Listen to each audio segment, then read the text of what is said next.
Fish ತವಾ ಫ್ರೈನ ನಾವು ಯಾವ ರೀತಿ ಮಾಡ್ತೀವಿ ಅಂತ ನೋಡೋಣ ಬನ್ನಿ. ನೋಡಿ, ಮೊದಲು ಇದಕ್ಕೆ ಕಾಳು ಮೆಣಸು, ಕೊತ್ತಂಬರಿ ಸೊಪ್ಪು, ಹಸಿಮೆಣಸಿನ್ಕಾಯಿ, ಸ್ವಲ್ಪ ಶುಂಠಿ ಮತ್ತು ಒಂದು ಸ್ವಲ್ಪ ಚಕ್ಕೆ, ಒಂದು ಸ್ವಲ್ಪ ಲವಂಗ ಮತ್ತು ಬೆಳ್ಳುಳ್ಳಿ ಇದಿಷ್ಟನ್ನು ಗಟ್ಟಿಯಾಗಿ ನೋಡಿ ಈ ರೀತಿ ಪೇಸ್ಟ್ ಅದಕ್ಕೆ ರುಬ್ಕೊಂಬರಬೇಕು.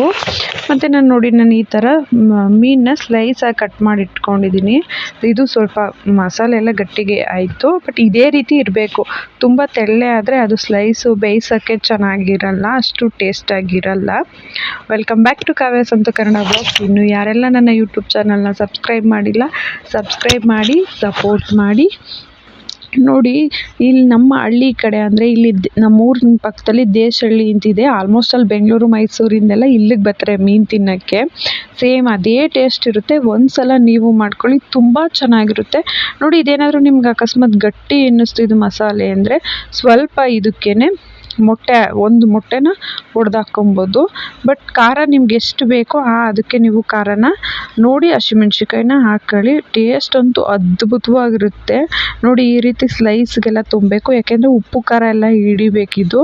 ಹಾಗಾಗಿ ನಾನು ರುಬ್ಬಬೇಕಾದ್ರೇ ಉಪ್ಪನ್ನು ಹಾಕ್ಕೊಂಡು ರುಬ್ಬಿದ್ದೀನಿ, ಬಟ್ ಅದು ಹೇಳೋದು ಮರ್ತೋಯ್ತು ನನಗೆ.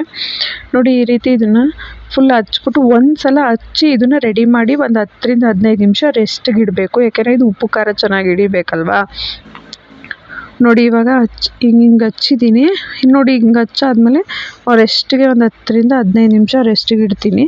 ಅದಾದಮೇಲೆ ನೋಡಿ ಈ ರೀತಿ ನಾನು ಒಳಗಡೆ ಎಲ್ಲ ಮಸಾಲೆನ ಫಿಲ್ ಮಾಡಿದ್ದೀನಿ, ನೋಡ್ತಾ ಇರ್ಬೋದು.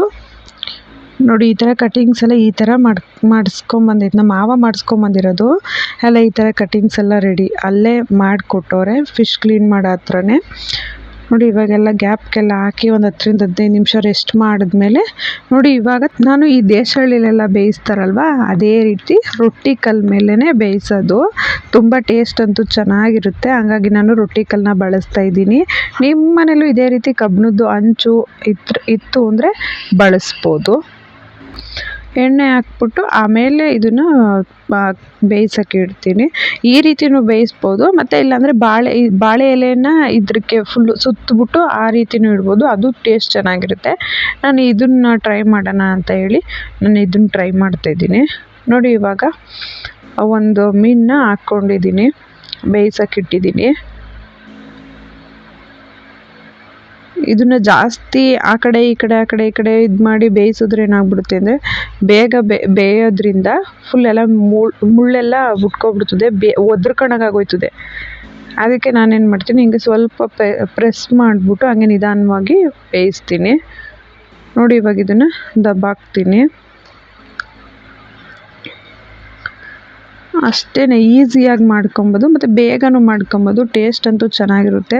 ಒಂದು ಸಲ ಟ್ರೈ ಮಾಡಿ ಯಾವ ರೀತಿ ಬಂತು ಅಂತ ಕಮೆಂಟ್ ಮಾಡಿ.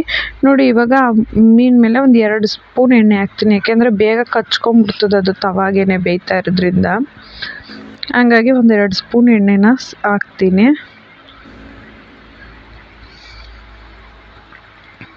ಇದೇ ರೀತಿ ಸಿಮ್ಮಲ್ಲಿ ಇಟ್ಕೊಂಡೆ ಬೇಯಿಸ್ಕೊಬೇಕು. ಅಂದರೆ ಕಾವು ಜಾಸ್ತಿ ಆದ್ರೂ ಮೀನು ಸ್ವಲ್ಪ ಚಿಕ್ಕದು ಆಗಿರೋದ್ರಿಂದ ಬೇಗನೆ ಬೆಂದೋಗುತ್ತೆ. ನೋಡಿ, ಇವಾಗ ಇಷ್ಟೇ, ಇನ್ನೊಂದು 2 ಸಲ ಹಿಂಗೆ ಫೋಲ್ಡ್ ಮಾಡಿದ್ರೆ ಆಯಿತು. ನೋಡಿ, ನಾನು 1 ಟ್ರಿಪ್ಪು ಅದನ್ನ ಬೇಯಿಸಿ ಮತ್ತು 2ನೇ ಟ್ರಿಪ್ಪಿಗೆ ಇದನ್ನ ಹಾಕಿ ಮಾಡಿದೆ. ನೋಡಿ, ಇಷ್ಟ ಆಗಿತ್ತು ಇವತ್ತಿನ ವಿಡಿಯೋ. Thank you.